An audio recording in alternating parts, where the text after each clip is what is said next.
National Arogya expo and AYUSH conclave. So January 9லேருந்து 12 வரைக்கும் Chennai Heartfulness institute, Babuji memorial ashram, மணப்பாக்கத்தில் எல்லாருமே வந்து கண்டிப்பாக கலந்துக்கணும்.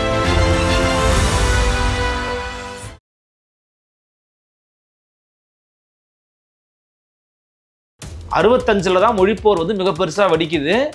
அதன் பிறகு 67 திமுக கழகம் ஆட்சிக்கு வருது. படமும் அப்படி தான் முடியுது. ஓகேவா? அதில் ஆண்டுகள் மட்டும்தான் வேற. ஆண்டு வந்து தொடங்குறது 59, அப்புறம் 63, 64 சொல்லி ஒரு ஆண்டை போடுறாங்க. ஏன்னா முன்னாடியே சொல்லிட்டாங்க, இது வந்து வரலாற்று சம்பவங்களை ஒட்டி நாங்கள் படம் எடுக்கலை, இதுவும் நீங்களும் கனெக்ட் பண்ணிட்டீங்கன்னா தற்செயலானது, இது எல்லா படத்துலையும் போடுறது தான். ஏன்னா விடுதலை படத்தை இப்படி தான் போட்டாங்க. விடுதலை படம் உண்மையிலேயே தமிழரசனுடைய கலிய பெருமாளையும் காட்டின ஒரு படம் தான்.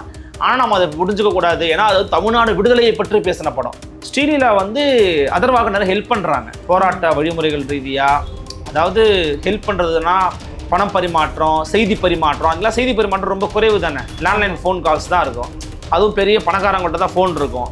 அவங்க அப்பா எம்பி, ஸோ அதனால் வச்சு ஹெல்ப் பண்ணிட்டு அப்படியே இருக்கிறாங்க. ஒரு க்ளோஸ் ஃப்ரெண்ட்ஸாக அப்படியே அந்த சர்க்கிளே இருக்குது.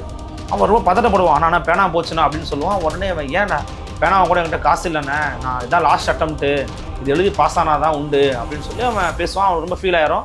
அவன் சட்டப்பாக இந்த பேனா எடுத்து கொடுப்பான், இந்த இது அண்ணா கொடுத்த பேனான்னு கொடுப்பான். அதில் எப்படி கண்டுபிடிச்சி தேடி கண்டுபிடிச்சி உங்கள்கிட்ட மரியாதைக்குரிய தியாக பேட்டி கொடுத்துருந்தார்ல, மிக அருமையான பேட்டி. ஆக்சுவலி நீங்கள் ரொம்ப ரொம்ப சூப்பராக எடுத்திருந்தீங்க. அவரும் மிக ஆழமான கருத்துக்களை விதைச்சிருந்தார். அவர்கிட்ட நான் அது படத்தை முடிச்ச பிறகு நான் அவர்கிட்ட பேசியிருந்தேன். அவர் சொன்னார், உங்கள் பேட்டை சொன்ன மாதிரி விரட்டி சுட்டாங்கன்னு சொன்னார்ல, அதை அவங்க காட்சிப்படுத்தியிருப்பாங்க. இல்லை சார், உங்களுக்கு ஒரு முக்கியமான ஒரு வேலை இருக்குது, நீங்களாம் பண்ண முடியாது. என்னையா வேலை? நான் உருவாக்குற எல்லா சட்டத்திலும் கையெழுத்து போடுறது தான் உங்கள் வேலை. அப்போ என்னன்னா கிட்டத்தட்ட you are no for me, you are none for me. நீ எதுவுமே கிடையாது.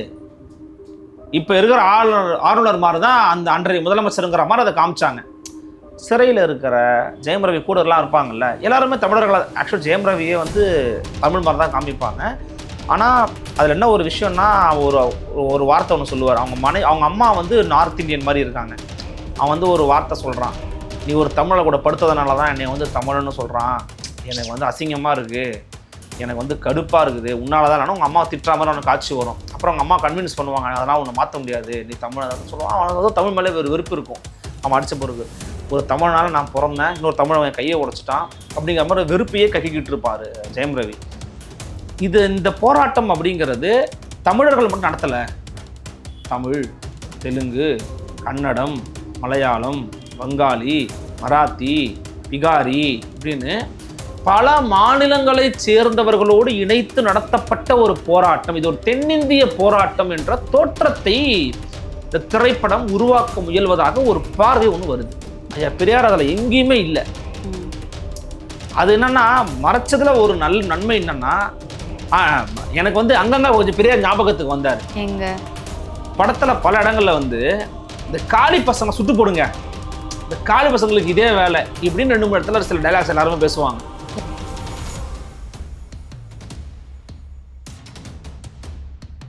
நிம்மதி ப்ராப்பர்ட்டி மேனேஜ்மெண்ட். கான்டாக்ட் 7667008999. நலம் தரும் நல்லார் சித்த மருத்துவமனை. இதய நோய், சர்க்கரை நோய், பக்கவாதம், சிறுநீரக பிரச்சனை, தண்டுவடம் மற்றும் மூட்டு பிரச்சனைகளுக்கு மிகச்சிறந்த மருத்துவமனை. கிருஷ்ணகிரி, சென்னை மற்றும் மதுரை. தொடர்புக்கு 8807666117 மற்றும் 8807666118. ஃபோர்த் ஸ்டேட் தமிழ் நேயர்களுக்கு வணக்கம். இன்றைய நேர்காணலில் நம்மோடு இணைந்திருக்கிறார் ஊடகவியலாளர் அருள்மொழிவர்மன் அவர்கள். வணக்கம் சார். வணக்கம் கோய்பிரியா. இன்றைக்கு பராசக்தி திரைப்படம் வெளியாகி இருக்கு. நீங்க போய் அதை பார்த்துட்டு வந்திருக்கீங்க. ட்ரெய்லர்ல நாங்க பார்த்தது என்ன அப்படின்னா, 1965 நடந்த இந்திய எதிர்ப்பு போராட்டத்தை தான் மையமாக வச்சு அந்த படத்தை எடுத்திருக்காங்க அப்படின்னு எங்களால புரிஞ்சுக்க முடிஞ்சுது. இந்திய எதிர்ப்பு போராட்டத்துல என்ன நடந்தது அப்படின்னு தான் அந்த படம் எடுத்திருக்காங்களா? அதான் முதல்ல இந்த படத்தினுடைய உங்களோட கேள்வி எனக்கு புரிஞ்சிருச்சு. பட் இதெல்லாம் அதுக்கு முன்னாடி ஒரு சின்ன இன்ட்ரோ கொடுத்துட்டு அந்த கேள்விக்கான விடைகளை நான் வந்து கொடுக்க விரும்புகிறேன். நான் வந்து திரைப்படத்தை பார்க்கணுன்ற ஆவல் எனக்கு ஏற்படுது வந்து பார்த்தீங்கன்னா, அந்த ட்ரெய்லரில் வெளியான அறிஞர் அண்ணாவுடைய அந்த இதுதான், யார் போராடினாலும் அது என் தம்பி தான் அப்படின்னு சொன்னது தான் நமக்கு வந்து அந்த உணர்வெழுச்சியை வந்து கொடுத்துச்சு. சரி, ஓகே, போய் பார்ப்போம், உண்மையிலே எப்படின்னு பார்ப்போம். அப்படி ஒரு வரலாற்று படைப்பை அவ்வளோ சுலபமாக எடுத்திருப்பாங்களா அப்படின்னு நம்ம நினச்சோம். ஏன்னா அது வந்து ஒரு மிகப்பெரிய ஒரு வரலாறு. அந்த படத்தில் கூட ஒரு வசனம் ஒன்று வரும், இன்னும் ரொம்ப ஸ்ட்ராங்காக கூட வச்சுருந்துருக்கலாம். சிப்பாய் கழகத்துக்கு போராடுறதுக்கு முன்பாகவே, சிப்பாய் கழகத்துக்காக இந்தியாவில் வட இந்தியாவில் வந்து போராடுறதுக்கு முன்னாடியே தமிழ்நாட்டில் வெள்ளை நிலத்தில் நம்ம போராடி இருக்கோம் அப்படின்றது தான் இயற்கையான வரலாறு. ஆனால் ஒரு சிபிஎஸ்சி புத்தகத்துலேயுமே அது இருக்காது. அதை வந்து அவர் மேற்கோள் காட்டுற மாதிரி வர ஒரு வசனம் ஒன்று வரும். அப்போ அப்படியான ஒரு பெரிய ஒரு வரலாறை இப்போ இங்கே நினச்சி பார்த்தீங்கன்னா தேசிய தாய்மொழிகள் நாள்னு ஒரு நாள் ஒன்று கொண்டாடுவாங்க. ஐ திங்க் ஸோ தேசியமாக இன்டர்நேஷனல் சப்ஜெக்ட் டு கரெக்ஷனாக கூட இருக்கலாம். அது வந்து பார்த்தீங்கன்னா வங்க மொழிக்காக போராடினாங்க. வங்க மொழிக்காக போராடி உயிரிழத்தோட எண்ணிக்கைங்கிறது ரொம்ப குறைவு. நான் தப்புன்னு சொல்லலை, அதாவது அதை வந்து நான் சிறுமைப்படுத்த விரும்பலை. அது வந்து நடந்துச்சு. அதை வந்து பார்த்தீங்கன்னா அவங்க வந்து தாய்மொழிகள்னால வந்து பறைசாற்றுகிறார்கள். அவர்களுக்கு முன்பாகவும் அவர்களை விட அதிகமாகவும் தாய்மொழிக்காக இந்த மண்ணில் பல நூறுக்கணக்கான மக்கள் இழந்த ஒரு மண்ணு தமிழ் சமூகம். ஆனால் அதை வந்து இவங்க போராடியோ அந்த போராட்டத்தை வெளியில் காண்பித்தோ அதன் மூலமாக தமிழர்களுடைய மொழி இன உணர்வுகளை வெளிப்படுத்துவதற்கான அனைத்து விதமான வாய்ப்புகளையும் கடந்த 50 ஆண்டுகளை இவங்க தவற விட்டாங்கிறத என்னுடைய பார்வை. ஃபர்ஸ்ட் ஆஃப் ஆல் எனக்கு தெரிஞ்ச உலகத்துல யாரும் வந்து தமிழர்கள் போல தன்னுடைய மொழிக்காக உயிர் நீத்தவர்கள் யாரா இருக்காங்களா அப்படி கிடையாது. அப்போ அந்த அளவுக்கான ஒரு வரலாறை ஒரு ஒரு ஒரு ஒரு ஒரு இன தியாக மொழி உணர்வு வரலாறை வந்து இவங்க அடுத்த சந்ததிக்கு கடத்தாம விட்டுட்டாங்க. அப்ப அந்த மாதிரியான ஒரு நேரத்துல இப்படி ஒரு படத்தை கொண்டு வராங்க, சரி நம்ம போய் பார்ப்போம் அப்படிங்கிறதுக்காக தான் நம்ம போனுச்சு. ஸோ நீங்க சொன்ன மாதிரி படத்துல வந்து அவ்வளவு இந்த படத்தை பற்றின ஒரு ஒரு ஒரு ஒன்லைன் சொல்லணும் அப்படின்னா, ஒரு ஃபர்ஸ்ட் ஆஃப் வந்து ரொம்ப ஒரு ஒரு சீட்டு நுனிக்க நம்மளை உட்கார வைக்குது, இன்னும் அடுத்ததோ ஒரு பெருசாக நடக்க போகுது அப்படின்னு. செகண்ட் ஆஃப் வந்து அந்த வீரத்தன்மை அப்படியே குறைக்குது. அப்படியே வேகமாக புல்லட்டில் போயிட்டே இருக்கும்போது போக போக அப்படியே ஸ்லோவாக போகும்னு வச்சுக்கோங்களேன். அந்த மாதிரி வந்து செகண்ட் ஆஃப் வந்து ஒரு அந்த வீரத்தன்மையை குறைக்கிறது. முக்கியமான காட்சிகள் இடம்பெறுது, ரைட்டு.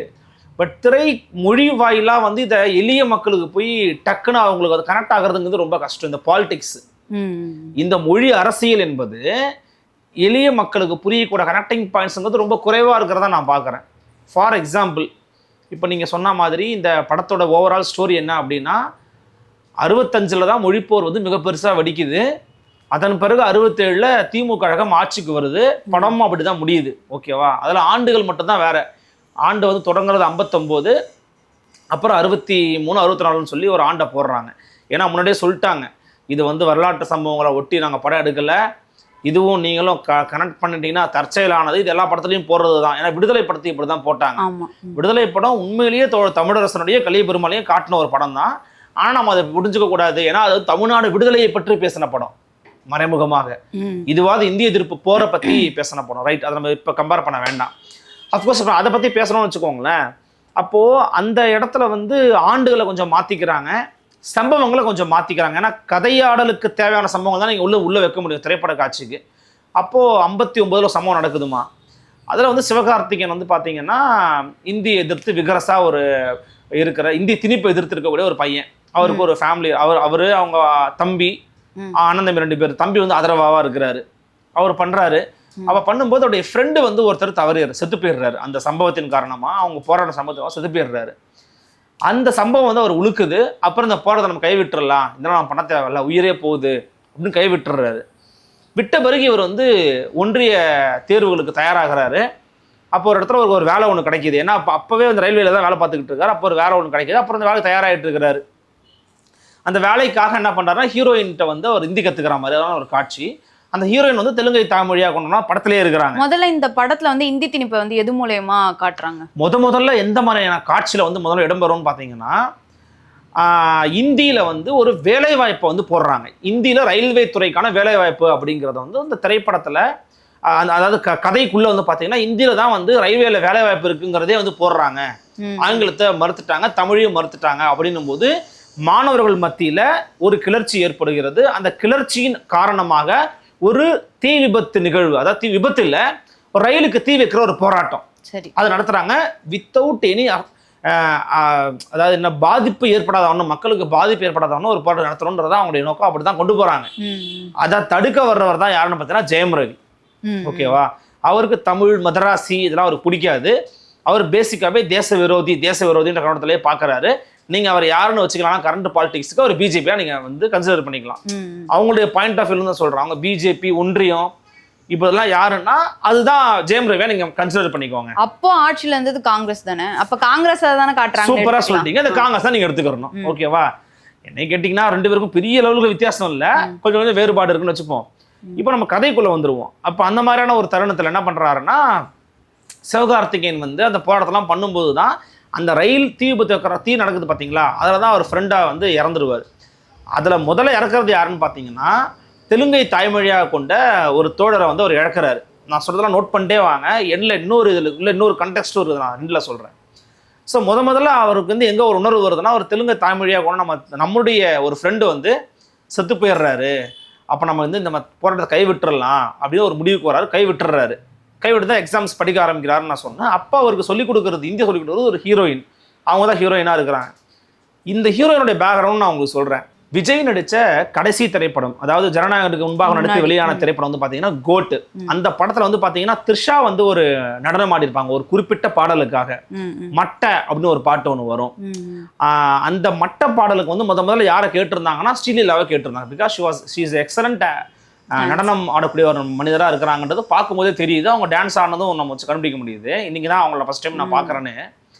அப்போ அவங்க வந்து அந்த திரைப்படத்தை கேட்கும்போது அவங்க நிறைய காசு கேட்டாங்க அந்த ஒரு பாட்டுக்கு. அது எதுக்காக சொல்றேன்னா, அவங்களுடைய வேல்யூ என்னங்கிறத நான் உங்களுக்கு எக்ஸ்பிளைன் பண்ண வரேன். அவங்க நிறைய காசு கேட்டதுனால விஜய் வந்து கோட்டை வந்து அவங்கள ஒத்துக்கல, வேண்டாங்கன்றாங்க. அப்புறம் தான் த்ரிஷாவை புக் பண்ணியிருக்கிறாங்கன்றதான் நமக்கு கிடைத்த ஒரு இண்டஸ்ட்ரி வந்து வந்த ஒரு செய்தி. அப்படி பேக்ரவுண்ட்ல பார்க்கும்போது அவங்க இந்த படத்துக்கு ஒத்துக்கிட்டாங்க. இந்த படத்துக்கு வந்து ஒத்துக்கிறாங்க.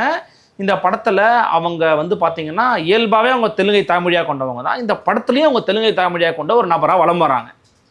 அப்ப அவங்களுக்கு வந்து ஹிந்தி தெரியுது. Because her father is an MP. படத்துக்குள்ள அவங்க ஒரு எம்பி. அவங்க அப்பா வெறும் ராவன்னு சொல்றாங்க, ராவ் அப்படின்னு சொல்றாங்க. அவர் வந்து எம்பியா இருக்கிறாரு. அவங்களுடைய பொண்ணு இவங்க ஸ்ரீலீலா.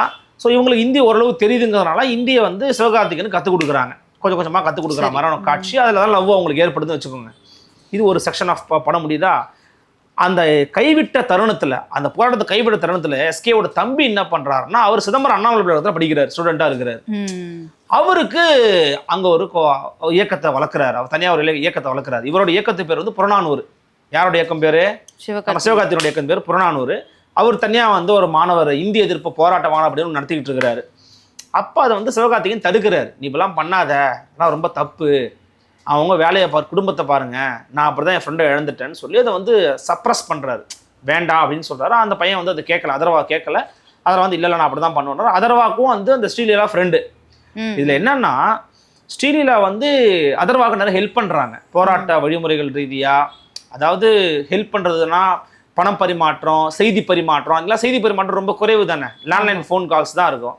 அதுவும் பெரிய பணக்காரங்கள்ட்ட தான் ஃபோன் இருக்கும். அவங்க அப்பா எம்பி. ஸோ அதனால் வச்சு ஹெல்ப் பண்ணிக்கிட்டு அப்படியே இருக்கிறாங்க. ஒரு க்ளோஸ் ஃப்ரெண்ட்ஸாக அப்படியே அந்த சர்க்கிளே இருக்குது.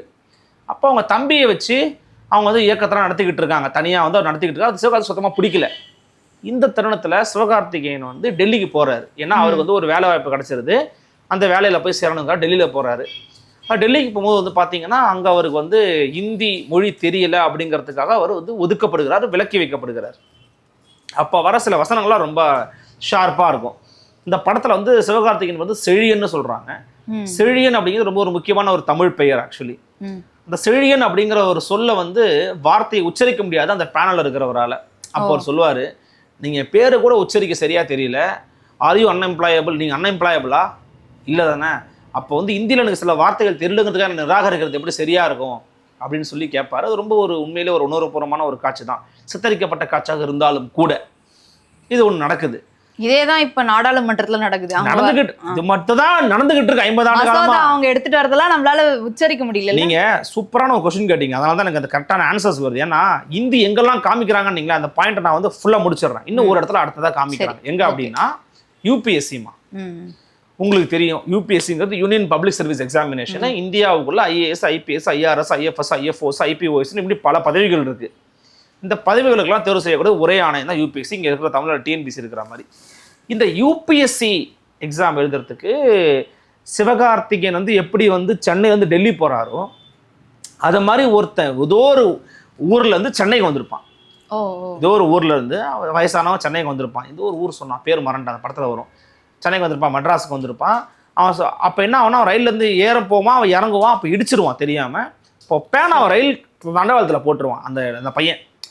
அவன் ரொம்ப பதட்டப்படுவான், ஆனால் பேனா போச்சுண்ணா அப்படின்னு சொல்லுவான். உடனே அவன் ஏன்னா பேனாவை கூட என்கிட்ட காசு இல்லைண்ணே, நான் இதான் லாஸ்ட் அட்டம்ப்ட்டு, இது எழுதி பாஸ் ஆனால் தான் உண்டு அப்படின்னு சொல்லி அவன் பேசுவான். அவன் ரொம்ப ஃபீல் ஆயிரும். அவன் சட்டப்பாக இந்த பேனா எடுத்து கொடுப்பான், இந்த இது அண்ணா கொடுத்த பேனான்னு கொடுப்பான். அவருக்கு அண்ணாதுரைட்டையும் பெரியார்ட்டையும் ஒரு பரிசு வாங்கின மாதிரி ஃபர்ஸ்ட் ஒரு ஃபோட்டோ காமிப்பாங்க. யாரு? சிவகார்த்திகேயன். சிவகார்த்திகேயன் வாங்கின மாதிரி. அதான் ஒரு மாணவர் இயக்கத்தில் ஒரு உணர்ச்சியோடு இருக்கிறாங்கிறதுக்கான ஒரு தோற்றம் இருக்க வேண்டும் அப்படிங்கிறதுக்காக காண்பிப்பாங்க. அந்த மாதிரி ஒரு காட்சி காமிப்பாங்க. இந்த அண்ணா கொடுத்த பேனா வச்சுக்க அப்படின்னு சொல்லி கொடுக்குறாங்க. அந்த பையன் என்ன பண்ணுறான்னா, எக்ஸாம் எழுத முடியாமல் அது ஹிந்தி மொழி சட்டங்கள் வந்து அங்கே அந்த காட்சி காலத்தில் போடப்பட்டதன் காரணமாக அந்த காலத்தில் இருந்த முதலமைச்சர் யாரோ பக்தவத்சல் தான் முதலமைச்சர். ஸோ பக்தவத்சலத்தை இதில் வந்து காமிச்சிருக்கிறாங்க, காட்சிப்படுத்தியிருக்கிறாங்க. பக்தவத்சலம் வந்து பார்த்தீங்கன்னா திராவிட இயக்கத்துக்கு ஒரு எதிரி தான். அவருடைய கோட்பாடு கொள்கைலாம் வந்து பார்த்தீங்கன்னா ஒரு முழுமையான ஒரு தன்னுரிமைக்கான ஒரு கோரிக்கை முழக்கமாக அவர் வந்து இயங்கலைங்கிறதா வரலாற்று உண்மை. ஆனால் அவர் இதை ரொம்ப முட்டாளாகவே காமிச்சிருப்பாங்க. யாரு? பக்தவத்சலத்தை. எதிரி வேற, முட்டாள் வேற. நான் சொல்ல உங்களுக்கு புரியும்னு நினைக்கிறேன். எதிரிங்கிறவங்க ரொம்ப ஸ்ட்ராங்காக இருப்பான், முட்டாளுங்கிறவன் ஸ்ட்ராங்காக இருக்க மாட்டான். திரைப்படத்துக்காக அப்படி பண்ணாங்களோ தெரியல, பட் நமக்கு அந்த ஃபீல் வருது. இதை வந்து பத்திரிகையாளர் ஜீவசகாப்தன் அவர்கள் ரொம்ப அழகாக எழுதியிருந்தாங்க. ஒரு ஃபேஸ்புக் பதிவில் நான் பார்த்தேன். எதிரியாக காட்டப்பட வேண்டியவர் தான் பக்தவத்சலம், ஆனால் முட்டாள் மாதிரி காமிச்சிருக்கிறாங்கன்னு சொல்லி எழுதியிருந்தார். ரொம்ப அருமையான வார்த்தை. நான் உண்மையில் நானும் அதை ஃபீல் பண்ணேன்.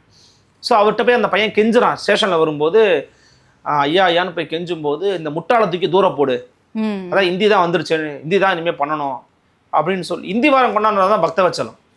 அப்போ வந்து அதையும் அதை ஹிந்தி வாரம் கொண்டாடுற மாதிரிலாம் காமிச்சிருக்கிறாங்க. அப்போ என்ன பண்ணுறாங்க, அவன் தள்ளி விட்ட உடனே அவன் என்ன பண்ணுறான், அங்கேயே தீ வச்சு செத்து போயிடுறான். சரி, யூபிஎஸ்சி எக்ஸாமில் ஹிந்தி மட்டும்னு சொல்கிறதுனால என்னால் படிக்க முடியல, என் லாஸ்ட் அட்டம்ப்ட்னு சொன்னவன் வந்து செத்து போயிடுறான். இந்த காட்சியை வந்து அங்கே பார்க்குறான். அவன்கிட்ட வாங்கின பேனாவை வந்து அவன் அதே இடத்துல வச்சு அதில் ஒரு பேப்பர் எழுதியிருக்கான். அதனால் ஹிந்தி என்னை இப்படி பண்ணுச்சு, என்னுடைய நாடு இப்படி பண்ணிருச்சு, இந்த மாதிரி நான் ஆகிறேன், நான் என்னை நான் இரையாக்கிக்கிறேன்னு சொல்லி செத்து போகிறான். அதை பார்த்தவன் ஃபீல் பண்ணுறான், இல்லை அது ரொம்ப தப்பாக இருக்குது, ரொம்ப சரியா இல்லை அப்படின்னும் போது தான் அவன் தம்பியோட அவன் திரும்பி போய் கை கோர்க்கிறான். இல்லை நீ பண்ணுறது தான் சரி அப்படின்னு சொல்லி கை கோர்க்கிறான். ஸோ அவங்களுடைய பேரும் ஒன்றா சேர்ந்து எப்படி வந்து இந்தி திணிப்புக்கு எதிரான போராட்டங்களை ஒருங்கிணைக்கிறாங்கிறது தான் காட்சி. எண்ட் ஆஃப் த டே என்ன பண்ணுறாங்கன்னா, பார்லிமெண்ட்டில் போனால் தான் சட்ட ரீதியாக தான் பண்ண முடியும் அப்படிங்கிறதுனால இந்திரா காந்தியை காமிக்கிறாங்க. இந்திரா காந்தி மாதிரி ஒரு அம்மா இருக்காங்க. இந்திரா காந்தியிட்ட அவர் போய் டெல்லிக்கு போய் வேற ஒரு வழியில் போராட்டம் பண்ணுறாரு. அவங்க வந்து அவர் அந்த இந்திரா காந்தி மேலே ஒரு கவர்கிறார் போராட்ட வழிமுறையின் காரணமாக. நீங்கள் முடிஞ்சால் சென்னையில் பொள்ளாச்சியில் வந்து நான் வருவேன், அப்போ உங்கள் மாணவர் இயக்கத்தோட கையெழுத்தெல்லாம் போட்டு கையெழுத்து இயக்கம் நடத்துகிறேன்றீங்க, அவங்க கொண்டு வந்து கொடுங்கப்பா அப்படின்னு சொல்கிறாங்க. இவங்க அது எப்படி அந்த கையெழுத்து இயக்கத்தை நடத்தி கையெழுத்தை வாங்கி அதை கொண்டு போய் எப்படி பொள்ளாச்சியில் போய் இந்திரா காந்தியிட்ட கொடுக்குறாங்க, அவங்கள்ட்ட எப்படி போய் காமிக்கிறாங்க அப்படிங்கிறதம்மா படம். எப்படி இதை பண்ணாங்க, தமிழ்நாடு எப்படி பண்ணுச்சு, அது எப்படி ஒன்றிய அரசு எடுத்து சொன்னாங்க, இதனுடைய வெளிப்பாடு என்ன, இதுதான் கதை. இதுக்கு நடுவில் இவங்க அந்த கையெழுத்தெல்லாம் வாங்கிறதுக்காக போராட்டம் பண்ணியிருப்பாங்கல்ல, அந்த நடவடிக்கைகளில் அங்கே வந்து மக்கள் சாகடிக்கப்படுறாங்க, மக்கள் சுட்டுக் கொல்லப்படுறாங்க. ஏன்னா இவங்களுக்கு பாதுகாப்பு கொடுத்தாங்க. இப்போ கூட நடுவில் வந்து பாரதியாரை திட்டுறோம் அப்படிங்கிறதுக்காக முட்டாள்தனமாக தற்கூரி பேசிக்கிட்டு இருந்தானுங்கள்ல, பாரதியார் போய் ஒளிந்து கொண்டார் அப்படின்னு. படத்தில் நிறைய இடத்துல நிறைய காட்சிகளில் மாணவர்கள் போய் ஒளிஞ்சிக்கிறாங்க, போலீஸ்ட்டு வந்து நம்மளை காப்பாற்றிக்கணும், ஏன்னா அவன் அடுத்த கிட்ட நகரணும், அவன் இயக்கத்தை நடத்தி ஆகணும். அது ஒளிந்து கொள்வதுகள், அது பேர் பதுங்குவது. ஏன்னா பதுங்குறது ஏன்னா பார்க்கறதுக்காக தான் அவன் பதுங்குறான். ஸோ அந்த மாதிரி தான் இந்த படத்தில் அந்த காட்சிகள் அமைக்கும். அதில் எப்படி கண்டுபிடிச்சி தேடி கண்டுபிடிச்சி உங்கள்கிட்ட மரியாதைக்குரிய தியாகோ பேட்டி கொடுத்துருந்தார்ல, மிக அருமையான பேட்டி. ஆக்சுவலி நீங்கள் ரொம்ப ரொம்ப சூப்பராக எடுத்திருந்தீங்க. அவரும் மிக ஆழமான கருத்துக்களை விதைச்சிருந்தார். அவர்கிட்ட நான் அது படத்தை முடிச்ச பிறகு நான் அவர்கிட்ட பேசியிருந்தேன். அவர் சொன்னார், உங்கள் பேட்டை சொன்ன மாதிரி விரட்டி சுட்டாங்கன்னு சொன்னார்ல, அதை அவங்க காட்சிப்படுத்தியிருப்பாங்க, எப்படி மக்களை சுட்டாங்க அப்படின்னு சொல்லி காட்சிப்படுத்தியிருப்பாங்க. இன்னொன்று, இந்தியாவில் இருக்கக்கூடிய தமிழ்நாட்டில் இந்திய ராணுவத்தை இறக்குறாங்க தமிழர்களுக்கு எதிராக. எஸ், அதை வந்து அவங்க பண்ணுறாங்க. ராணுவத்தை இறக்குறதையும் வந்து அவங்க காமிச்சிருப்பாங்க. இதுக்கு நடுவில் ஒரு விஷயத்த நான் மிஸ் பண்ணிட்டேன். அந்த ஐஏஎஸ் ஆகும்னு நினச்சான் இல்லையா, அவனும் செத்துருவான். இவருக்கு சிவகார்த்திகேயனும் வந்து என்ன ஆவார்னா, மேலே எக்ஸாம் போவார், நீ ஒரு லாய்க்கில் வெளியே போயின்னு வரல, அதுதான் வந்து ஹைலைட் ஆகும். அதை வந்த பிறகு அவன் என்ன பண்ணானா, தம்பியோட சேர்ந்து போராட்ட களத்துக்கு போயிடுவான். தம்பியோட சேர்ந்து போராட்ட களத்துக்கு போன பிறகு இவங்க எல்லாரும் சேர்ந்து ஜனவரி 26 ஒரு ப்ரொடெஸ்ட்டுக்கு அறிவிப்பாங்க. 26 அறிவிச்சோம்னா அது தேச எதிர்ப்பு நிகழ்வுன்னு சொல்லி சுற்றுலா எல்லாரையுமே நல்ல சான்ஸ் ஜெயம் ரவி தான் வந்து வெயிட் பண்ணிட்டு இருப்பாரு. அப்ப சிவகார்த்தி அந்த மப்ப முடிச்சு 26 வந்து அவங்க எல்லாரையுமே சுடலாம், அதுக்கான உரிமை வச்சிருக்காங்க. ஜெயம் ரவி வந்து பாத்தீங்கன்னா இதுல ஒன்றிய அரசோட ஒரு காவல்துறை அதிகாரி. நான் எதுக்காக இதில் வந்து நான் பக்தவச்சலத்தை முட்டாளாக காமிச்சாங்கன்னு சொல்லுவேன்னா, பக்தவச்சலம் ஜெயம் ரவி ஃபர்ஸ்ட் மீட் பண்ணிப்பாங்க. சிஎம் சார் அப்படின்னு சொல்லி பேசுவார். அவர் பாட்டு வருவார், உட்காருவார். மதிக்கவே மாட்டாங்க பக்தவச்சலத்தை. சிஎம் மாதிரியே இருக்க மாட்டாருன்னு வச்சுக்கோங்களேன். பாட்டு வருவார், உட்காருவார். நான் அதுக்கு நிற்கணும்னு நான் சொல்லலை, ஒரு ரெஸ்பெக்ட் சொல்லிட்டு அப்படியே வணக்கம் சார் உட்காரலாமா ஏதோ ஒன்று அந்த மாதிரி ஒரு இதுக்காக சொல்கிறேன். மற்றபடி நான் வந்து அவங்கள தப்பாக சொல்லலை, சமமாக நடத்திட்டோம், அது வேறு. அந்த காலத்தில் எப்படி இருந்திருப்பாங்கிறதுக்காக சொல்கிறேன். அவர் கேட்பார், என்னையா வானலாவே அதிகாரத்தை எடுத்துக்கிட்டு நீங்களே எடுத்துக்கிறீங்கன்னும் போது அவர் பதில் சொல்லுவார், இல்லை சார் உங்களுக்கு ஒரு முக்கியமான ஒரு வேலை இருக்குது, நீங்களாம் பண்ண முடியாதுன்னு. என்னையா வேலை? நான் உருவாக்குற எல்லா சட்டத்துக்கும் கையெழுத்து போடுறது தான் உங்கள் வேலை. அப்போ என்னன்னா கிட்டத்தட்ட you are no for me, you are none for me. நீ எதுவுமே கிடையாது. இப்போ இருக்கிற ஆளுநர் மாதிரி தான் அந்த அன்றைய முதலமைச்சருங்கிற மாதிரி அதை காமிச்சாங்க. அப்போ நமக்கு வந்து அப்போ அவர் ஒன்றும் இல்லைப்பா, அவர் முட்டாள் தான்ப்பா, இவங்க தான் பண்ணலான்ற மாதிரியான இது வருது. பட் ஆனால் வரலாறு அப்படி கிடையாது, அதுதான் வந்து உண்மை. ஸோ அது ஒன்று வந்து பண்ணுறாங்க. அப்போ என்ன ஆகுதுன்னா, இந்த ஜனவரி 26 அப்போ இவங்க ப்ரொடெஸ்ட் பண்ணுறது ட்ரை பண்ணுவாங்க, நம்ம நடந்து போகலான்னு. ஏன்னா ஒரு நிகழ்வுகளின் போதும் முதல்ல சிவகார்த்திகேயன் நிகழ்வு பண்ணாருன்னு சொன்னல, இவன் தம்பி ஒரு நிகழ்வு பண்ணுவான். அப்போதான் சிவகார்த்திகேயன் தெரியும் நம்ம தம்பி இதை மாதிரி பண்ணிக்கிட்டு இருக்கான்னு. அது என்ன நிகழ்வுனா, ஹிந்தி மண்டலை போய் அவன் கொளுத்துவான், அதர்வா போய் கொளுத்திடுவார். ஹிந்தி மண்டல், அதாவது ஹிந்தி சொல்லித்தர இடம்ன்ற மாதிரியான ஒரு இடம் இருக்கும். ஹிந்தி பேசா சபா இருக்குல்ல, அது மாதிரி இடம் போல் தெரியுது, அது ஒரு கொளுத்திடுவார். அதுலேயும் தீ பரவட்டுன்றதை தான் இவங்க வந்து கட் பண்ணி சொல்லிட்டாங்களே. யார்? நம்ம சிபிஎஃப்சி. உண்மையிலே ஒரு பயந்தாங்கூடினா அது இந்த நம்ம இன்னைக்கு இருக்கிற சிபிஎஃப்சி தான், சென்சார் போர்டு தான். தீ போடுன்னு சொன்னால் இப்போ என்ன தீ பரவிட போதா? அப்படியே உணர்வு வீழ்ச்சியில் எல்லாரையும் கொண்டு வந்து சேர்த்துட முடியுமா இன்னைக்கு? அதை தான் எங்கள் திராவிட இயக்கம் தான் விட்டுருச்சு. நீதி பரவட்டுன்னு மாற்றிருப்பாங்க. அப்போ நீதி பரவட்டுன்னு மாற்றும் போது எங்கெல்லாம் கனெக்ட் பண்ணுவானா ஜெயம் ரவி வந்து இந்த எல்லா இடத்துக்கும் தீ வைக்கிறதுக்கு இவங்க ஒரே மாதிரியான மெட்டீரியல் பயன்படுத்துவாங்க. கெமிஸ்ட்ரி லேப்லேருந்து மெட்டீரியல், இது வந்து கெமிஸ்ட்ரி ஸ்டூடெண்ட் தான் சிவகார்த்திகேயன். அவனை பின்பற்றி தம்பி இருக்கிறதுனால அவனும் அதை தான் பயன்படுத்துவான், அப்போ வச்சு கண்டுபிடிச்சிருவான். இதில் எதிரான ஜெயம் ரவி ரொம்ப வெஞ்சன்ஸோடு இருப்பாருன்னா, முதல்ல நடந்த சம்பவத்தில் சிவகார்த்திகேயன் தன் கையில் கிடச்ச ஆயுதத்தால் அவருடைய வலது கையில் போட்டு வெட்டினதில் அவனுடைய இந்த விரல் போயிடும், பாயிண்டர் விரல் போயிடும். அவனுடைய கெரியரே 6 வருஷம் அதில் வந்து போயிருச்சு. அவன் சொன்னான், என்னால் அவன் கெரியரே போயிடுச்சு இருந்துச்சு, அடிக்கும்போது சொல்லுவான், என்னால் அவன் கெரியரே போயிருச்சு அப்படின்னு சொல்லுவான். அப்போ தான் அது ஒரு வசனம் வரும், நீ என்னை தொட்டு போனதுக்கே 6 வருஷம் நீ போயிட்ட, என்னை இன்னும் மேலே வேறு எதாவது பண்ணனா உன் வாழ்நாளே நீ வந்து இருக்க மாட்டேன்ற மாதிரி சொல்லுவான். அப்போ கூட சம்மர் அடிப்பாங்க சிவகார்த்திகேயன், அதை நான் பின்னாடி சொல்கிறேன், எப்போன்னு சொல்கிறேன். அப்போ என்ன ஆகுதுன்னா, இந்த அதர்வா வந்து இந்த மாதிரி கொளுத்தும் போதுனா அவருக்கு தெரியுது சத்தம்பி இந்த மாதிரி பண்ணிகிட்டு இருக்கான்னு. அப்போ 2 பேரும் சேர்ந்து ப்ரொடெஸ்ட்டுக்கு பிளான் பண்ணுறாங்க. 27 ஒரு ப்ரொடெஸ்ட் நடக்குது. 27 ப்ரொடெஸ்ட்டுக்கு என்ன பண்ணுவாங்கன்னா, நடத்தலான்னு பிளான் பண்ணி பர்மிஷன் வாங்கிறதுக்காக எஸ்கே போகிறாரு. யார்? செழியன் போகிறாரு. அது பர்மிஷன் வாங்கலை, அவர் வரல, டைம் ஆயிடுச்சுன்னு ஒன்று இவங்க ஆரம்பிச்சிட்டாங்க.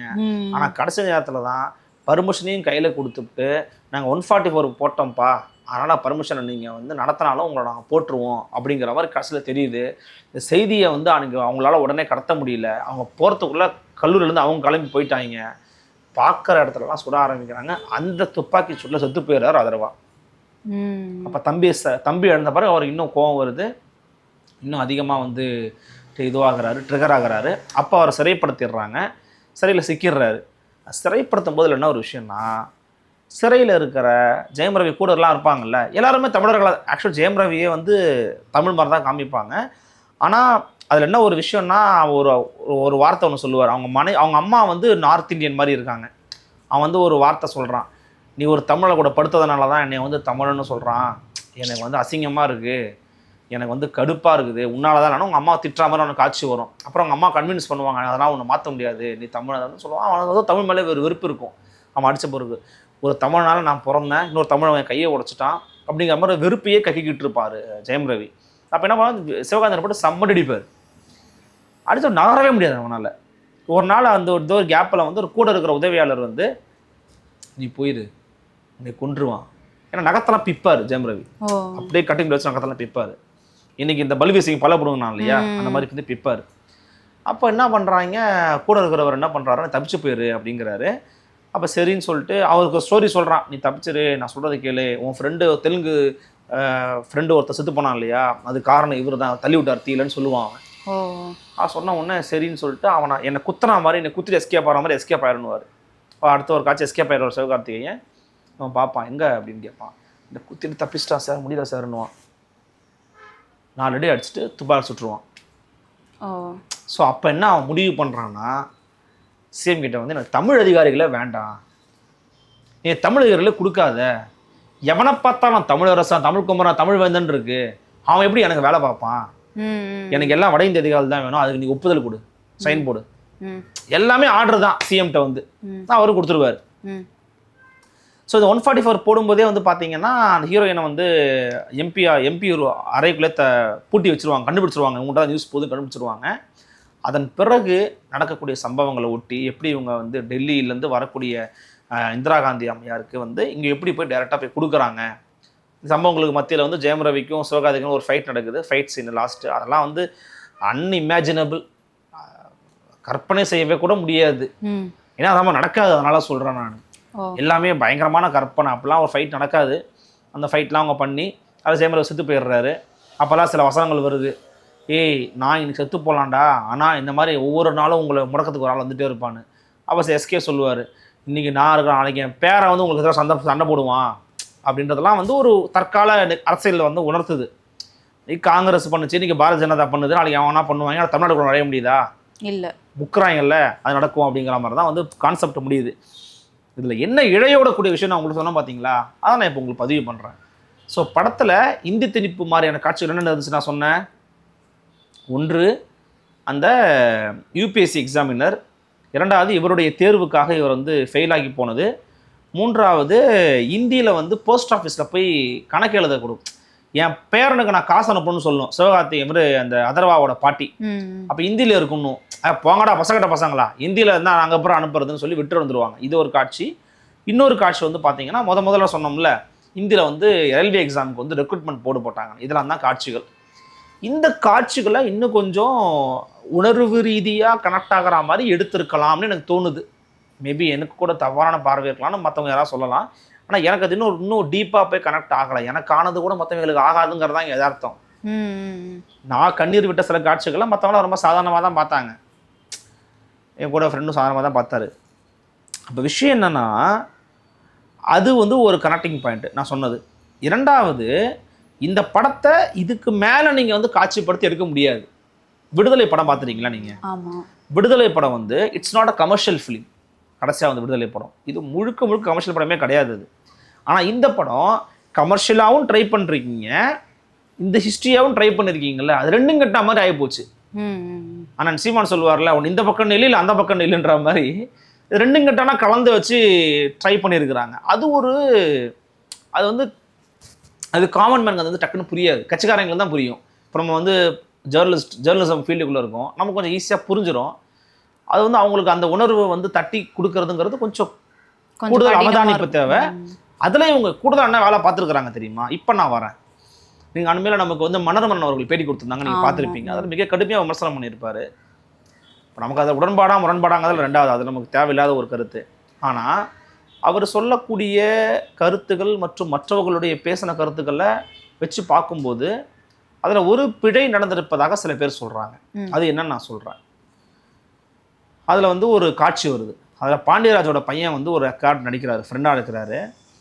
அதில் வந்து அவர் என்ன பண்ணுறாருன்னா, அந்த கூட இருக்கிற பொண்ணு சொன்னோம் இல்லையா, ஹீரோயின் ஸ்ரீலாவை திட்டுறாரு. ஏய், உனக்கு உன் மொழியே பேச வராது, உனக்கு தமிழே பேச வராது முதல்ல, ஏன்னா அந்த பொண்ணோட தாய்மொழி தெலுங்கு. அப்போ அந்த பொண்ணு கோவப்பட்டு சொல்கிற மாதிரி ஒரு காட்சி இருக்குது. இதை பாரு, தாய்மொழி தமிழாக இல்லாமல் இருக்கலாம், ஆனால் நானும் இங்கே உனக்கு வந்து ஈக்குவல் தான், நானும் மொழிக்காக தான் போராடுறேன், இங்கே ஆட்சி மொழியாக தமிழ்நாட்டில் தெலுங்கு வந்து அது இருக்கிற முதல் ஆள் நல்லா தான் இருப்பேன் அப்படின்னு வந்து அவங்க வந்து சொல்கிற மாதிரி ஒரு காட்சி. எண்டில் அவங்க ஒன்று ட்ரை பண்ணுவாங்க, அவங்க வந்து ரேடியோ வச்சு ஒர்க் பண்ணிகிட்டு இருக்கிறவங்க, அந்த ரேடியோவில் தான் அவங்க அந்த பரப்புரை செய்வாங்க, ஒலிபெருக்கி வச்சு பரப்புரை செய்வாங்க. அது ஒரு காட்சி ஒன்று வரும், அது கொஞ்சம் நல்லாயிருக்கும். அப்புறம் நடுவில்லாம் வந்து இந்த போராட்டம் அப்படிங்கிறது தமிழர்கள் மட்டும் நடத்தலை, தமிழ், தெலுங்கு, கன்னடம், மலையாளம், வங்காளி, மராத்தி, பிகாரி இப்படின்னு பல மாநிலங்களை சேர்ந்தவர்களோடு இணைத்து நடத்தப்பட்ட ஒரு போராட்டம். இது ஒரு தென்னிந்திய போராட்டம் என்ற தோற்றத்தை இந்த திரைப்படம் உருவாக்க முயல்வதாக ஒரு பார்வை ஒன்று வருது. இது ரொம்ப முக்கியமான இடம். படத்தை முழுசாக பார்த்துட்டு வெளில வந்து டேக்அவே என்னவா இருக்கும்னா, எல்லாரும் போராடி இருக்கும் அப்படிங்கிறது ஒரு டேக்அவேவாக இருக்கும், காமன் மேனுக்கு சொல்கிறேன். ஆனால் ஆக்சுவல் ஃபேக்ட் பார்த்தீங்கன்னா அது வந்து ஒரு சிறு சிறு சிறு சிறு பகுதி அளவு உண்மைன்னு சொல்கிறாங்க விவரம் இருந்த வரலாறு இருந்த தோழர்கள் சொல்கிறாங்க. மும்மொழி யாரெல்லாம் ஏற்றுக்கிட்டா இந்தியாவில் சொல்லுங்கள், மும்மொழிக்குழு யாரெல்லாம் ஏற்றுக்கிட்டா? எக்ஸப்ட் தமிழ்நாடு எல்லாம் ஏற்றுக்கிட்டான். உண்மையா? ஆந்திரா ஏற்றுக்குச்சு, கர்நாடகா ஏற்றுக்குச்சு, கேரளா ஏற்றுக்குச்சு, எல்லாரும் ஏற்றுக்கிட்டாங்க.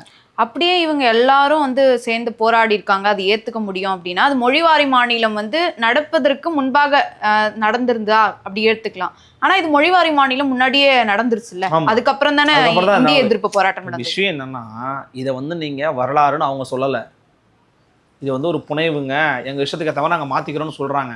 உங்க விஷயத்துக்கு ஏற்ற மாதிரி தான் நீ மாத்திக்கிற, ஆனா என்னவா போய் கனெக்ட் ஆகும்? திமுக தன் அரசியலுக்காக எடுக்கப்பட்ட படம் தான், அதில் மாற்றுக்கருத்தே இல்லை. அதான் இன்பன் உதயநிதினு போட்டிங்களே, இது மாதிரி தான் ஒரு காலத்தில் உதயநிதி வந்தார், இன்னைக்கு இன்பன் உதயநிதி வராருன்னு வச்சுக்கோங்க. அப்போ என்ன ஒன்று வரும்னா அது வந்து ஒரு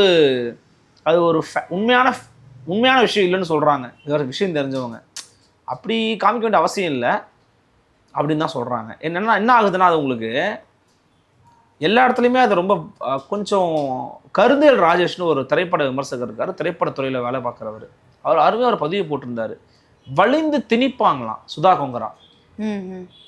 சுதா கொங்கரா வந்து இயக்குனர் சுதா கொங்கரா தன் விஷயம் வந்து வலிந்து திணிப்பாங்களாம் தன்னுடைய காட்சிகளில். அது மாதிரி எனக்கு இருந்துச்சு ஒரு இடத்துல வந்து. அது வந்து இப்போ அது ரொமான்டிசைஸ்க்காக அதை அக்செப்ட் பண்ணிக்கிறாங்கன்னு வச்சுக்கோங்களேன். ஆனால் சொல்கிறேன், அந்த ஹீரோயின்கிட்ட பேசணும்னா பேசுவாங்கன்னா நீ தெலுங்கில் பேச, அப்போ தான் பேசுவோம், இப்போ தெலுங்கில் போய் பேசு அப்படின்னு சொல்லி ஹீரோவை வந்து இது இனிஷியேட் பண்ணுவாங்க. அந்த காட்சி வந்து வேணும்ட்டே பண்ணுறாங்களோ அப்படின்னு தோணுது. தெலுங்கில் அவர் கூப்பிடுவார், பேசுவார், அது ஒரு காட்சி ஒன்று இருக்கும். அப்புறம் வந்து முதல்ல ஒருத்தர் மறைவாருன்னு சொல்கிறாங்க, ஒரு தம்பி ஒருத்தர் சாகராருன்னு, அவர் தெலுங்கை தாய்மொழியாக கொண்டவர் தான் செத்து போகிறாரு. அப்புறம் வந்து அந்த பொண்ணு தான் பேரறிவிப்பு செய்யும். அந்த பொண்ணு தான் அந்த அந்த போய் கொடுக்குறாருல, ஸ்டேஷனில் போய் கொடுக்குறாருல, அந்த எல்லா கடிதங்களையும் கையெழுத்து வாங்க கடிதம் போய் இந்திரா காந்தியில் கொடுக்குறாருல, அப்போ ஒலிபெருக்கில் பேரறிவிப்பு செய்வது யாருன்னு பார்த்தீங்கன்னா அந்த பெண்ணு தான். அந்த பெண்ணு தான் சொல்கிறாங்க, இந்த மாதிரி தமிழ் வாழ்க, தமிழ் வந்து தமிழ்நாடு வாழ்க, தமிழன் வாழ்க, மொழி அழிஞ்சால் இனம் அழியும், இனம் அழிஞ்சால் அவன் அடையாளம் அழியும், இப்படிலாம் வந்து பேசுகிறாங்க. எனக்கு அப்படியே வந்து இன்னைக்கு தமிழ் தேசியம் பேசுகிறவங்க பேசுகிற கருத்து மாதிரி தான் இருந்துச்சு. அப்படி தான் இருந்தது. நடுவில் எங்கேயாச்சும் அண்ணா வருவார், ஒரு 2 இடத்துல தான் வர்றாரு அண்ணா. மழை பெய்யும் இடத்துல பேசுகிறாரு, ஏன்னா ராபின்சன் பொங்கல் தான் திமுக திறந்துன்னு சொல்லுவாங்க, அந்த மாதிரி ஒரு காட்சி வச்சுருக்கிறாங்கன்னு வச்சுக்கோங்களேன். ஸோ இது வந்து ஒரு கிரிட்டிசிசமாக இருக்குது. பட் என்னன்னா இதை ஒரு பெருசாக வைக்க முடியுமா? ஆனால் இந்த இந்திய எதிர்ப்பு போராட்டத்தை எடுத்துட்டு போனது அண்ணா அவர்கள் தான். ஆனால் ஒரு சில காட்சிகளில் தான் வராரு. இல்லை, இந்திய எதிர்ப்பு போராட்டத்தை வந்து மாணவர் இயக்கம் தான் முன்னெடுத்துச்சு, திமுக இதில் ரோல் கிடையாது. உண்மையிலேயே சொல்லணும்னா அதை ஒரு உண்மையை 2 உண்மையை இவங்க பதிவு பண்ணியிருக்காங்க. என்ன தெரியுமா? அது திமுகவுக்கு வந்து மிகப்பெரிய ரோல் இந்த போராட்டத்தில் கிடையாது, சரியா? திமுகவினரும் ஒரு பங்களிப்பு. ஏன்னா அவங்களுடைய பேச்சு, அண்ணாவுடைய எழுத்து, அண்ணாவுடைய உரை வீச்செல்லாம் வந்து பார்த்தீங்கன்னா மக்கள் மட்டத்தில் ஒரு பேரெழுச்சியை உருவாக்குச்சு.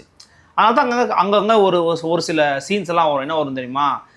அவன் வந்து அதர்வாவட்ட வந்து சொல்லுவான், டேய் கொஞ்சம் இந்த அண்ணா பேச்சையும் கேள்றா அப்படின்னுவான், சிகரெட் பிடிக்காதன்றத சொல்லுவான், கொஞ்சம் இந்த அண்ணா பேச்சையும் கேள்றான்னுவான். அப்போ என்ன, அந்த அண்ணா பேச்சு கேட்டுக்கிட்டு இருக்கான்னு அர்த்தம்.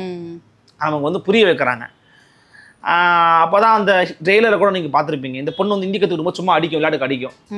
அப்போ அந்த பாண்டியராஜ பையன் எழுந்திரிச்சு, ஏய் பெரியார்கிட்ட அண்ணாட்ட விருது வாங்கினோம், நீ போய் இந்திக்காரங்க சொல்லிட்டு இது பண்ணிட்டு இருக்க அப்படின்னு. அப்போ என்ன பெரியார் அண்ணாட்ட வாங்கின விருது அப்படின்னு வாங்க. இதில் முக்கியமாக 2 விஷயத்தை அவங்க தவிர்த்துருக்குறாங்க. ஒன்று, திமுகவுக்கு பெரிய பங்கு இல்லைன்னு சொல்லியிருக்கிறாங்க. 2வது, திராவிடம், திராவிடர், திராவிட நாடுங்கிறத பற்றி அவங்க எங்கேயுமே பேசலை. எங்கேயும் அது போன்ற வார்த்தைகள் கூட எங்கேயுமே வரல. மிக முக்கியமாக 3வது, ஐயா பெரியாரை பற்றி எந்த காட்சியுமே இல்லை. ஐயா பெரியார் அதில் எங்கேயுமே இல்லை. அது என்னன்னா மறைச்சதுல ஒரு நன்மை என்னன்னா, எனக்கு வந்து அங்கங்க கொஞ்சம் பெரியார் ஞாபகத்துக்கு வந்தார். எங்க படத்துல பல இடங்கள்ல வந்து இந்த காளி பசங்க சுட்டு போடுங்க, இந்த காளி பசங்களுக்கு இதே வேலை இப்படின்னு 2-3 இடத்துல சில டைலாக்ஸ் எல்லாருமே பேசுவாங்க. எல்லாருமே இப்போ பக்தவச்சலம் ஐயா பேசுவாங்க. அப்புறம் இன்னொரு 2-3 கேரக்டர்ஸ் அதில் இருக்குது, போலீஸ் கேரக்டர்ஸில் பேசுவாங்க. ஏன்னா 65 போராட்டத்தின் போது மரியாதைக்குரிய தந்தை பெரியார் அவர்கள் செய்த ஒரு மிகப்பெரிய அரசியல் பிழை என்பது அந்த போராட்டத்தை ஒடுக்குவதற்கு ஆதரவாக இருந்தது தான். நான் வந்து இந்தி வேணான்னு சொல்கிறது வந்து தமிழுக்காக இல்லை, ஆங்கிலம் போயிடும்ன்றதுக்காக தான் சொல்கிறேன் அப்படிங்கிற மாதிரிலாம் அவர் பேசியிருக்கிறாங்க. அதாவது மொழி ரீதியான ஒரு பாதையில் நமக்கு விமர்சனம்னு வச்சுக்கோங்களேன். அப்போ அந்த இடத்துல வந்து பெரியார் அவங்க எதுவுமே காமிக்கலை. அதை காமிக்காதது அவங்க நன்மை. ஆனால் எனக்கு காளி பசங்க சொல்லும் போதெல்லாம் அவர் ஞாபகத்துக்கு வந்தார். ஏன்னா அவர் காளி பசங்க போராட்டக்காரர்கள் அவர் தான் காளி பசங்க தான் அவர் ஐயா சொன்னாங்க. ஸோ அந்த விஷயத்த அவங்க கரெக்டாக பண்ணிட்டாங்க.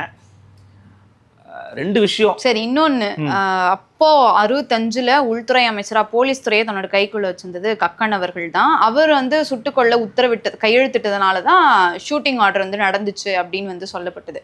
இந்த காட்சி ஏதாவது பதிவு பண்ணியிருக்காங்க? இல்லை, அந்த மாதிரியான ஒரு காட்சிகள் இல்லை. அதில் அந்த மாதிரி எதுவும் காட்சியும் கிடையாது.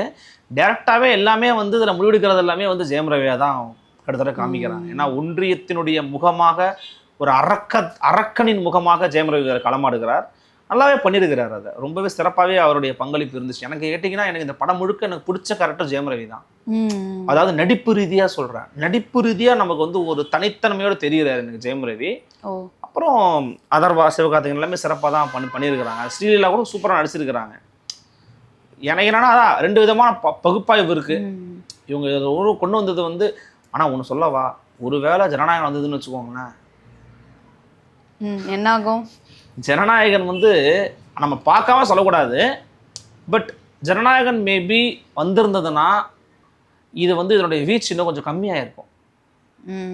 ஜனநாயகன் வராமல் இருந்தது எனக்கு என்னமோ உள் மனசில் பராசக்திக்கு நன்மைன்னு தோணுது. பாசிட்டிவ் சைடாக போயிடுச்சு. பெரிய அளவில் உங்களுக்கு இன்னொன்று வேற மக்களுக்கு படம் இல்லையே. திரௌபதி 2 போய் பார்க்க போகிறாங்க இல்லை. மோகன்ஜி, அண்ணன் மோகன்ஜியோட படத்தை போய் வந்து நிறைய பேர் பார்ப்பாங்களான்னு தெரியாது, சிவகார்த்திகேயன் படம் இருக்கும்போது. அப்புறம் கார்த்திகளுடைய வாவாத்தியார் திரைப்படம் வருதுன்னு சொல்கிறாங்க. ஆனால் அது ஒரு பெரிய ஆப்ஷன்ஸாக இருக்குமான்னு தெரியாது. ஆனால் இவங்க பராசக்தி ஒரு பெரிய பிராண்டெல்லாம் ட்ரை பண்ணாங்க. வள்ளுவர் கோட்டத்தில் அந்த மாதிரி செட்டப் பண்ணாங்க, அதெல்லாம் வந்து பண்ணியிருக்காங்க. அந்த அளவுக்கு இது போய் மக்கள் மத்தியில் ரீச் ஆகுமான்னு எனக்கு தெரியல. இந்த படத்தை இதுக்கு மேலே காமிக்க முடியாது, அது வேற. ஆனால் இது ஒரு பப்ளிக்கோட போய் கனெக்ட் ஆகிற மெட்டீரியலாக ஒரு ப்ராடக்டாக அதை வந்து கொண்டு போயிட்டாங்களாங்கிற சந்தேகம் தான். எனக்கு ஃபர்ஸ்ட் ஆஃப் கொஞ்சம் நல்லா போன மாதிரி ஃபீல் ஆச்சு. அப்புறம் அப்படியே டவுன் ஆச்சுன்னு சொன்னோம் பார்த்தீங்களா. அதுக்கு காரணம் என்னன்னா, இதை இன்னும் இப்படி காமிச்சிருக்கலாமோ அப்படி காமிச்சிருக்கலாமோன்ற ஏன்னா நமக்கே வருது. நம்ம பெரிய திரைக்கலைஞர்கள்லாம் கிடையாது, ஆனால் நமக்கே தோணுது. அது இன்னொன்று சுதா கோங்கரா அவர்கள் தங்களுடைய விருப்பத்தை கொஞ்சம் புஷ் பண்ண மாதிரி இருக்குது. அந்த மாதிரி ஒன்று தோணுது. அதான் சொல்கிறேனே, எண்ட் ஆஃப் த இதில் வந்து எல்லா மாநிலத்துல இருந்தும் ஆட்கள் வந்து சொல்றாங்க, தமிழர்கள் மட்டும் இந்திய எதிர்ப்புக்கு போராடல, எல்லாரும் சேர்ந்து தாங்க இதை பண்ணியிருக்கிறோம். புரியுதுங்களா? இது 2ஆக எடுத்துக்கலாம். ஒற்றுமை கண்ணோட்டத்தோடவும் நீங்க எடுத்துக்கலாம். அப்படிதான் அவங்க சொல்ல வராங்கன்னு அவங்க சொல்றாங்க. இன்னொன்று, நீ ஒன்றும் பெரிய ஆள் இல்லை, நம்ம பெரிய ஆள் நான் சொல்லிக்கல, ஒன்று சொல்லவா. அதே போல இங்க வந்து தமிழ் வாழ்க அப்படின்ட்டு இந்த படம் வந்து சொல்லுது, இந்த ட்ரெய்லர்லையா இருக்கட்டும் படத்துலையா இருக்கட்டும். அதே வந்து ஆந்திராவில் ரிலீஸ் ஆகும்போது தெலுங்கு அப்படின்னு சொல்ற மாதிரி சொன்னாங்களே, அது இல்லை. எனக்கு அதை பற்றி நான் தெலுங்கு ரிலீஸ் நான் வந்து பார்க்கல. தெலுங்குல என்ன ட்ரெய்லர் ரிலீஸ் பண்ணாங்கன்னு தெரியல. மேபி அதாவது இந்த படம் ஏன் நிறைய பேர் நடிக்க மாட்டாங்கன்னு சொல்லிட்டாங்க தெரியுமா? சூர்யா நடிக்கிறதா இருந்துச்சு. யாரு? சூர்யா நடிக்கிறதா இருந்துச்சுமா. புறநானூறும் படம் பேர் வச்சிருந்தாங்க. அப்புறம் சில மிஸ்கம்யூனிகேஷனாக இருக்குது. என்னன்னா, இந்த படத்தை நீங்கள் பேன் இண்டியா எடுக்க முடியாது. You cannot do this film as a pan India movie. ஏன்? ஏன்னா ஒடுக்குனது இந்தியாவில் போய் படம் பார்ப்பாங்க, படத்தை பார்க்க மாட்டாங்க. மற்ற மொழிகள் நீங்கள் எடுத்துக்கலாம், ஆனால் அது எடுத்தாலும் வரலாறு தப்பு. ஏன்னா நீ போராடவே இல்லை. ஆமாம். எந்த மற்ற தமிழ்நாட்டை தவிர மற்ற மாநிலங்களிலும் வெகுஜன மக்கள் திரண்டெழுந்து மும்மொழி கொள்கைக்கு எதிராக போராடிய வரலாறு கிடையாது. அது தமிழ்நாட்டில் மட்டும்தான் உண்டு. ஆனால் இந்த திரைப்படத்தை மேலே என்ன விமர்சனம் வருதுன்னா, தமிழ்நாட்டுக்குள்ள தமிழர்கள் அதிகமாக பங்கெடுத்து நடத்தப்பட்ட போராட்ட களங்களை இவங்க எல்லாருமே ஒன்று அதை பண்ணிருக்கிறாங்கன்னு வலிந்து திணிப்பதாக ஒரு உணர்வு நமக்கு மேலிடுகிறது. வரலாறு தெரிஞ்சவங்க தான் அதை எக்ஸ்பிளைன் பண்ணணும். நம்ம கேட்ட வரைக்கும் இல்லைங்கிறாங்க. அப்படி எதுவும் பெருசாக நடக்கலை, அங்கங்கே அப்படியே நடந்துச்சு, அவ்வளோதான். ஒரு பெரிய ஒரு பங்களிப்போடு நடத்தப்படவில்லை. ஆனால் இவங்க ஏன் அதை வலிந்து தென்னிந்தியா அப்படின்னு ஏன் கொண்டு போகணும் அப்படிங்கிறது நமக்கு ஒரு கேள்வி. அப்பதான் நமக்கு தோணுது, அப்ப வலிந்து திணிக்க முயல்கிறாரா சுதாகோங்கரா நமக்கு தோணுது. அது ஒரு இடம்தான். மற்றபடி ஓகே, படம் வந்து பெருவெற்றியும் அல்ல படுதோல்வியும் அல்ல, ஒரு ஓகேவான ஒரு படமாகத்தான் எஸ்கேவின் இந்த படத்தை வந்து நம்மளால வந்து மதிப்பீடு செய்ய முடியுது. நான் முன்கூட்டியே சொன்ன மாதிரி தான், ஜனநாயகன் வராதது யாருக்கு வந்து நன்மையோ இல்லையோ, பராசக்திக்கு நன்மை பயத்திருக்கலாம். ஏன்னா படம் பார்க்காம நான் சொல்லக்கூடாது, நம்ம இன்னும் யாருமே படத்தை பார்க்கல, ஜனநாயகன் படத்தை பார்க்கல. ஒருவேளை அது கமர்ஷியலாக இதை விட ரொம்ப சுமாரான படமாக இருந்துன்னு வச்சுக்கோங்களேன், அப்போ இது வந்து பராசக்தி ஒரு மெச்சக்கூடிய ஒரு திரைப்படமாக கூட நமக்கு தோணலாம், சொல்ல முடியாது. சிவகார்த்திகேயன் அவர்களுக்கு இது ஒரு அடுத்த கட்டமாக இருக்கும். வேற ஒரு ஜானரில் சிவகார்த்திகேயன் நம்ம பார்த்துருக்கோம். திரைமொழியாக இந்த படம் சொல்லக்கூடிய விஷயங்கள் வேற. நம்ம இந்த அரசியல் கவனத்தில் நம்ம வந்து பார்த்துருக்குறோம். மக்களோட போய் கனெக்ட் ஆகிறதுக்கான சாத்தியக்கூறுகள் குறைவாக கொண்ட ஒரு படம். ஆனால் இன்னொரு விஷயம் சொல்லிடுறேன், எல்லாரும் இந்த படத்தை தேட்டருக்கு போய் பாருங்கள். அது ஒன்றும் நம்ம சொல்லாமல் இருக்கக்கூடாது. தேட்டருக்கு போய் இந்த படத்தை பாருங்கள். அந்த படத்தினுடைய கருத்துக்களை வந்து உள்வாங்கிக்கங்க. என்ன நடந்துச்சு அந்த காலகட்டத்துல தெரிய வரும். இல்லை என்ன நடந்துச்சு இல்லை, அந்த படத்தை கருத்தை உள்வாங்கிட்டு என்ன நடந்துச்சு போய் படிச்சுக்குங்க. அதை நம்ப கூடாது. ஃபுல்லாக நம்ப வேணாம், அது நம்பவும் முடியாது. அதான் திரும்ப திரும்ப சொல்கிறானே, அப்படி நம்ப முடியாது. படத்தை ஃபுல்லாக பார்த்துக்கங்க, என்ஜாய் பண்ணுங்க, காசு கொடுத்து டிக்கெட் வாங்கி படத்தை பாருங்க, அப்புறம் வரலாறை படிங்க. அது வந்து ஒரு தூண்டுகோலாக அமையும். சொல்ல உங்களுக்கு புரியுதுல்ல, அது வந்து ஒரு ஒரு வினையூக்கி நமக்கு. ஓகே, அந்த வினையூக்கி வச்சுக்கிட்டு போய் படிங்கன்ற, வரலாறை படிங்க, தேடுங்க, யார் இருந்தா, எத்தனை பேர் மாண்டாங்க, அப்படியாக போராட்ட களங்களில் மடிந்த மொழிப்போர் தியாகிகளை இந்த திராவிட இயக்கங்கள் இத்தனை ஆண்டு காலமா எப்படி மறைச்சாங்க, எப்படி அவர்களுக்கான மரியாதையை செலுத்தல. இவ்வளவு ஆண்டு ஆயிடுச்சு. ஆமா, அவங்க அவ்வளவு போறாங்கன்னு நீ காமிக்கிற. இப்போது வரைக்கும் ஒரு முன்னாள் யூபிஎஸ்சி ஆஸ்பிரண்டா சொல்றேன், இப்போ வரைக்கும் யூபிஎஸ்சியில் தமிழ் கிடையாது. தமிழ் இல்லை, மற்ற மாநில மொழிகளே கிடையாது. 3 வகை எழுதுறாங்க. 3 வழியில் போய் நீங்கள் போகணும். ப்ரிலிம்ஸு, மெயின்ஸு, பர்சனாலிட்டி டெஸ்ட்டு, நேர்முக தேர்வு. ப்ரிலிம்ஸில் மாநில மொழிகளுக்கு இடம் கிடையாது, மெயின்ஸில் இடம் இருக்குது, பர்சனாலிட்டியில் இடம் இருக்குது. ஆனால் இது ரெண்டுமே பேருக்கு தான் இருக்குது. அதையும் சொல்லிடுறேன். அந்த பேனலில் இருக்கிறவங்களுக்கு வந்து ஒரு மொழி மாற்று ஆட்கள் தேவை. அவங்க தான் மொழியை மாற்றி எக்ஸ்பிளைன் பண்ணுறாங்க. இந்த மாதிரி ஒரு மனநிலை, இந்த மாதிரி ஒரு நிலை ஏன் வருது முதல்ல நான் கேட்குறேன். ப்ரிலிம்ஸில் கொஷின் பேப்பரு ஹிந்திலையும் இங்கிலீஷ் தான் இன்னும் வந்துக்கிட்டு இருக்கு. மெயின்ஸுக்கும் அப்படி தான் வந்துக்கிட்டு இருக்கு. மெயின்ஸுக்கு நீங்கள் தமிழ் வேணால் எழுதிக்கலாம், உங்கள் மாநில மொழியை நீங்கள் எழுதிக்கலாம், தமிழ்நாடு திருத்துவாங்க அந்த பேப்பரை. பட் ப்ரிலிம்ஸ் ஏன் நான் இன்னும் ஹிந்திலையும் இங்கிலீஷ் வச்சுக்கிட்டு இருக்கேன், ஏன் அதை மாற்றி கொடுக்க மாட்டேங்கிற? உனக்கு என்ன பிரச்சனை? யார் நீ? அதை எதிர்த்து கடந்த பல ஆண்டுகளில் ஒரே ஒரு முறை கன்னிமொழி மேலே பேசினாங்க, எம்பி பாராளுமன்றத்தில் பேசினாங்க, அவ்வளோதான். யாருமே குரல் கொடுக்கல. ஏன்னா மற்ற மாநிலங்களுக்கு அந்த உணர்வே கிடையாது. உங்களுக்கு புரியுது இல்லம்மா? இந்திய தாய்மொழியாக கொண்டவனுக்கு அந்த கொஸ்டின் பேப்பர் பார்க்கும்போது எப்படிமா இருக்கும்? It will be very easy for him. ஆனால் எனக்கு தாய்மொழி வந்து ஆங்கிலமும் கிடையாது. அதில் ஒரு நல்ல டைலாக் வரும். அவர் சொல்லிகிட்டே இருப்பார். ஒரு ஆச்சாரியார் வார்த்தையார் ஒருத்தர் இருப்பார். அவர் சொல்லுவார், தம்பி அதான் ஆங்கிலம் வந்துட்டு, ஆங்கிலம் எதுக்குடா தம்பி, அது அந்நிய மொழிடா, இன்னி நம்ம மொழிடான்னுவார். ஒரு தமிழர் சொல்லுவார், ஐயா எங்களுக்கு தமிழை தவிர எல்லாமே அந்நிய மொழி தான்னுவார். அதுதான் உண்மை. தமிழை தவிர நமக்கு மற்ற எல்லாமே அந்நிய மொழி தானே, அதானே இயற்கை எதார்த்தம். நீ தமிழை தவிர நீங்கள் வந்து ஆங்கிலத்தை வந்து எடுத்துக்கலாம்னு நம்ம வந்து சொன்னதுனால இவங்க டோட்டலாகவே ஆங்கிலமயம் ஆக்கிட்டாங்க தமிழ்நாட்டை. இன்னொன்று என்னன்னா சார், இப்போ இந்தியாவினுடைய தேசப்பிதா அப்படின்னு சொல்றது காந்தி அவர்கள் தான். காந்தி அவர்களே இந்தியாவுக்கு வந்து ஒரு பொதுவான மொழி வேணும், இந்துஸ்தானிய மொழியை தான் ஆட்சி மொழியாக வைக்கணும் அப்படின்னு சொன்னார். அப்போ தமிழ்நாட்டில் மட்டும் இந்திக்கு எதிரான இவ்வளோ பெரிய எழுச்சி மக்கள் மத்தியில் தானவே வந்ததற்கான காரணம் என்ன? ஏன்னா இயற்கையிலேயே தமிழர்களுக்கு வந்து மற்ற எல்லாருக்குமே இது வந்து இப்போ நீட்டு பாருங்க, நீட்டு யார் அதிகமாக இருக்கிறது? தமிழ்நாடு தான் அது இருக்குது. புதிய கல்வி அது இருக்கிறது தமிழ்நாடு அது இருக்குது. ஜல்லிக்கட்டுக்கு யார் போராடினது?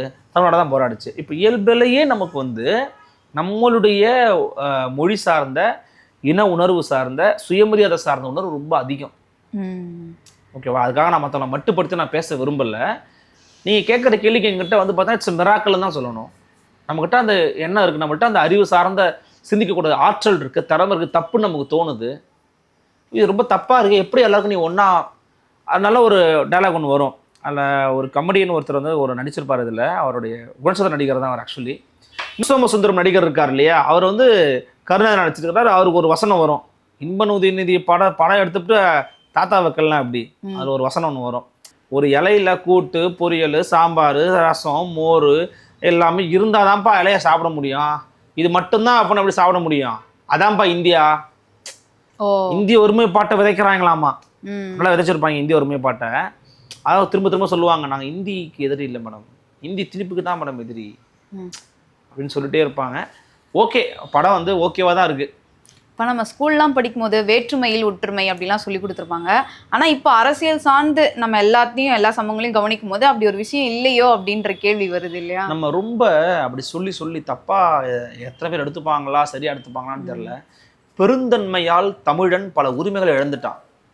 பெருந்தன்மையால் பல உரிமைகளை நம்ம இழந்துட்டோம். அதனால் உணர்வற்ற ஒரு நடமாடும் பிணங்களாகவே நிறைய பேர் மாறிட்டோம். உணர்வற்று போயிட்டோம். எதுக்குமே ஒரு உணர்வெழுச்சி கிடையாது. எதற்காக இதை பண்ணுறாங்க, எதிர்த்து போகிறான்ற எண்ணம் கிடையாது. அப்படி போயிட்டாங்க. அதுக்கு காரணம் என்னென்னா, நிறைய பேர் அண்ணாவையே சொல்லுவாங்க, அண்ணாவையே கூட சொல்லுவாங்க. ஆனால் குறைந்தபட்சம் நாம் அண்ணாவை எங்கே மதிக்கணும்னா, எங்கே ஏற்றுக்கணும் அப்படின்னா, அண்ணாவோட வார்த்தைகள்லாம் நீங்கள் படித்து பார்த்தீங்கன்னா தெரியும். திராவிட நாடு குறித்து, திராவிட நாட்டை நான் கைவிட்டிருக்கிறேன், ஆனால் அதற்கான காரணங்கள் அப்படியே இருக்கின்றன, அது இன்னும் அப்படி இருக்கிறது என்பதுதான் வரலாற்று உண்மை. பல்வேறு கருத்துக்களை பகிர்ந்திருக்கீங்க இந்த படத்தை பற்றி. நன்றி சார். நன்றி.